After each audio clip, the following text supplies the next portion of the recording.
Hello everyone, আসসালামু আলাইকুম। কেমন আছেন সবাই? আশা করছি যে যেখানে বসে আমার এই ভিডিওটি দেখছেন আল্লাহর অশেষ রহমতে সবাই অনেক বেশি ভালো আছেন।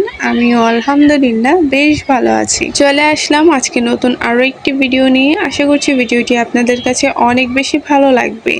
আজকে আপনাদেরকে দুইটা বেবি ড্রেস দেখাবো এবং আজকে খুব সহজে যেন নতুন আপুরা বেবি ড্রেসে ড্রয়িং করে নিতে পারে সেই টিউটোরিয়ালটি আজকে আপনাদের সাথে শেয়ার করব, যে সবচেয়ে সহজ পদ্ধতিতে আপনারা কিভাবে বেবি ড্রেস ড্রয়িং করবেন। আশা করছি ভিডিওগুলো আপনাদের কাছে অনেক বেশি ভালো লাগবে এবং অনেক বেশি উপকৃত হবেন। তো এখানে দেখুন আমি একটি বেবি ড্রেস দেখাচ্ছি। এটি 8 বছরের বেবির জন্য বানানো হয়েছে। তো এই ড্রেসটি কিন্তু মাশাআল্লাহ অনেক বেশি সুন্দর হয়েছে। হাতাটা দেখুন জাস্ট কত বেশি সুন্দর হয়েছে এবং কাজের ফিনিশিং নিয়ে তো কোনো কথাই নেই। আমি কিন্তু এই ড্রেসের হাতা এবং বডির যে কুচির কাপড়টা রয়েছে এটা দেখুন খুবই ছোট ছোট করে কুচিটা করেছি যেন দেখতে ভালো লাগে। এবং হাতার ডিজাইনটা দেখুন, হাতার ডিজাইনটা কিন্তু অনেকটাই ইউনিক হাতা হয়েছে এবং দেখতেও কিন্তু অনেক বেশি ভালো লাগছে। তারপর এখানে দেখুন হোয়াইট কালারের ড্রেসটির মধ্যে আমি মাল্টি কালারের সুতা দিয়ে হাতের কাজ করে নিয়েছি। আমি কিন্তু এর আগে এরকম একটি ড্রেসে হাতের কাজ করেছি, তবে এই ড্রেসটা হচ্ছে বড় সাইজের আর ওইটা ছিল 2-2.5 বছরের বাচ্চার সাইজের। দুইটা ড্রেস কিন্তু সেমই, তারপরেও একটু ডিফারেন্ট আছে। আমার কিন্তু হোয়াইট কালারের ড্রেসের অর্ডার খুবই কম আসে। আমার অন্যান্য ড্রেসের অর্ডারটাই বেশি আসে। আসলে হোয়াইট কালারের ড্রেসটা সবাই বেবিদেরকে পরাতে চায় না, তবে হোয়াইট কালারের ড্রেসগুলো বানালে এত বেশি স্ট্যান্ডার্ড লাগে, মানে এই ড্রেসগুলো পরলেই কিন্তু অনেক বেশি ভালো লাগে এবং ড্রেসগুলো দেখলে অনেকটাই শান্তি পাওয়া যায়। তো যারা যারা পছন্দ করে হোয়াইট কালারের ড্রেসগুলো তারাই কিন্তু আমার থেকে এই হোয়াইট কালারের ড্রেসগুলো নেয় এবং এই ড্রেসগুলো কিন্তু মাশাআল্লাহ অনেক বেশি সুন্দর লাগে বেবিদেরকে পরলে। তো এই ড্রেসটির মধ্যে কিন্তু আমি red colour, baby pink colour, হলুদ, তারপর পার্পল কালার, বাসন্তী হলুদ কালার, ডিপ ম্যাজেন্টা কালার সুতা দিয়ে কাজ করেছি এবং পাতা এবং ডালের কাজটি করেছি সবুজ কালারের সুতা দিয়ে। এই কাজটা এত বেশি ফুটে উঠে হোয়াইট কালার কাপড়ের মধ্যে, মানে সামনে থেকে না দেখলে আপনারা বুঝবেনই না। এই ড্রেসগুলো কিন্তু আপনারা চাইলে আপনাদের বেবিদের জন্য বানিয়ে নিতে পারেন। আমি কিন্তু এই ড্রেসগুলোর সেলাইয়ের টিউটোরিয়ালটা অলরেডি দিয়ে রেখেছি, আপনারা চাইলে দেখে নিয়ে নিজেদের বেবিদের জন্য এই ড্রেসগুলো বানাতে পারেন। তারপর দেখুন এটা হচ্ছে মিষ্টি কালারের একটি ড্রেস। জানি না এখানে রেড কালার কেন মনে হচ্ছে বা ডিপ ম্যাজেন্টা কালারের মতো মনে হচ্ছে, কিন্তু এটা হচ্ছে মিষ্টি কালারের কাপড়। তো এই ড্রেসটাও কিন্তু 8 বছরের বাচ্চার সাইজে বানানো হয়েছে। এই ড্রেসটাও মাশাআল্লাহ এত বেশি সুন্দর হয়েছে। আমি এর আগে 3 বছরের বেবির সাইজে এই ড্রেসটি বানিয়েছি। তারপর এই ড্রেসটি আপু 8 বছরের বেবির জন্য আমার থেকে নিয়েছে। এই ড্রেসটি কিন্তু মাশাআল্লাহ অনেক বেশি সুন্দর হয়েছে। আসলে আমি বলবো যে আপনি হাতের কাজের বা মেশিনে যে সেলাইয়ের কাজটা করেন, কাজের ফিনিশিংটা যত ভালো করবেন তাহলে কিন্তু যে কোনো কালার, যে কোনো ড্রেসই কিন্তু অনেক বেশি সুন্দর হয়। তো একটি ড্রেস সুন্দর করার পেছনে কিন্তু হাতের কাজের ফিনিশিংটা ভালো করার গুরুত্বপূর্ণ অনেক বেশি। অনেকেই কমেন্ট করে যে আমি কিভাবে ড্রেসগুলো প্যাকেট করি এবং কুরিয়ার করি। দেখুন আমি কিন্তু এখানে একটি পলির মধ্যে সুন্দরভাবে প্যাকেট করে নিয়েছি। তারপর আমি একটি শপিং ব্যাগের মধ্যে পুরে নিয়ে ট্যাপ দিয়ে এটা কিন্তু পেঁচিয়ে নিব, তাহলেই কিন্তু হয়ে যাবে। আমি কিন্তু বেশি কোনো কিছু করি না। তো যাই হোক, দুইটা ড্রেস আপনাদেরকে দেখালাম। দুইটা ড্রেস কিন্তু আলহামদুলিল্লাহ ডেলিভারি হয়ে গিয়েছে। তারপর এখন আমি একটা ড্রেস দেখাচ্ছি। এটা হচ্ছে আমি এখন এটার মধ্যে ড্রয়িং করব।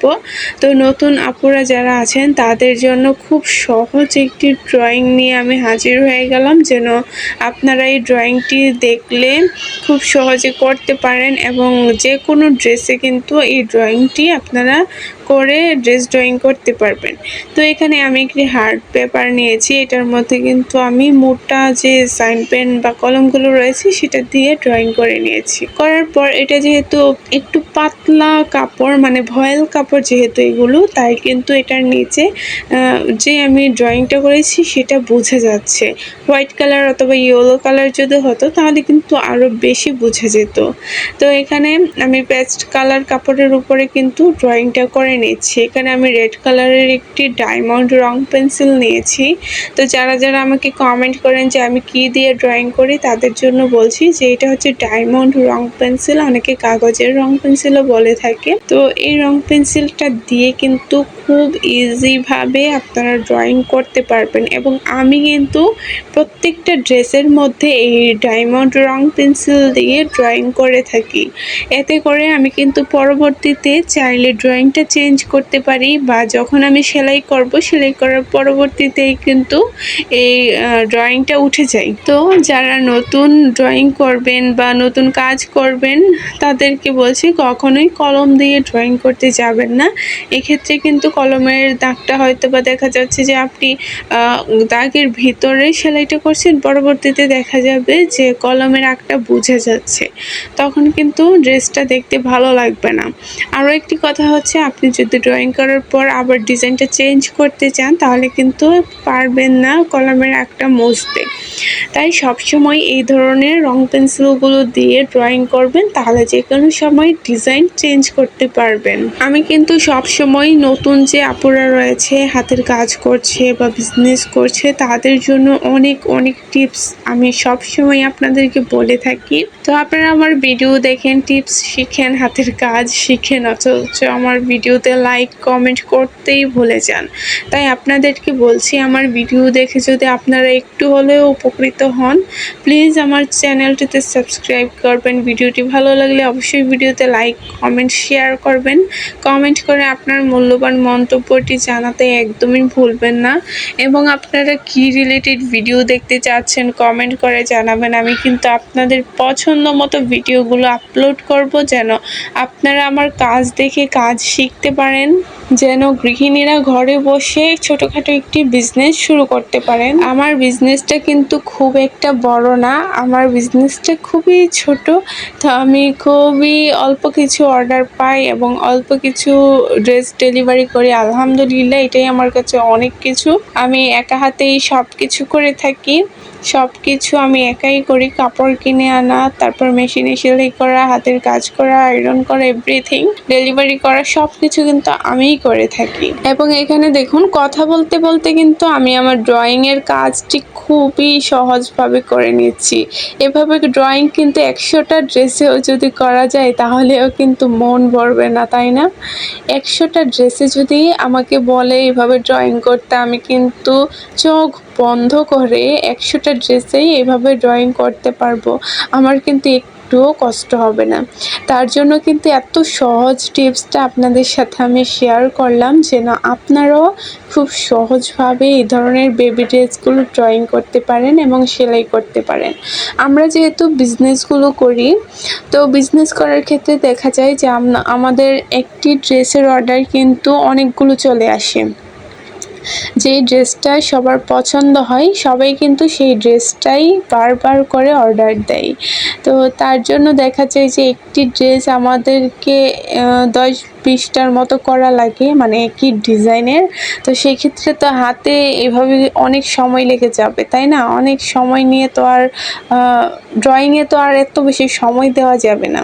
তার জন্য সময় বাঁচানোর জন্য কিন্তু এভাবে আমরা টিপসগুলো ফলো করি, এবং এভাবে যেহেতু আমি করি, তার জন্যই আপনাদের সাথে শেয়ার করলাম, যে না, আপনারাও এভাবে করতে পারেন।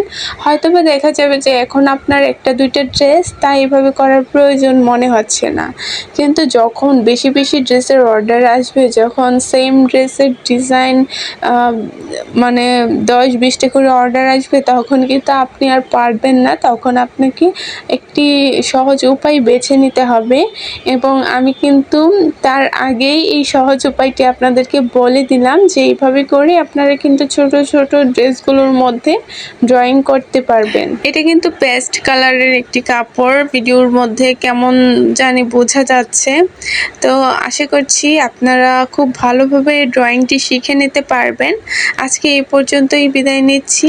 সবাই ভালো থাকবেন, সুস্থ থাকবেন। দেখা হয়ে যাবে নেক্সট কোনো ভিডিওতে। আল্লাহ হাফিজ।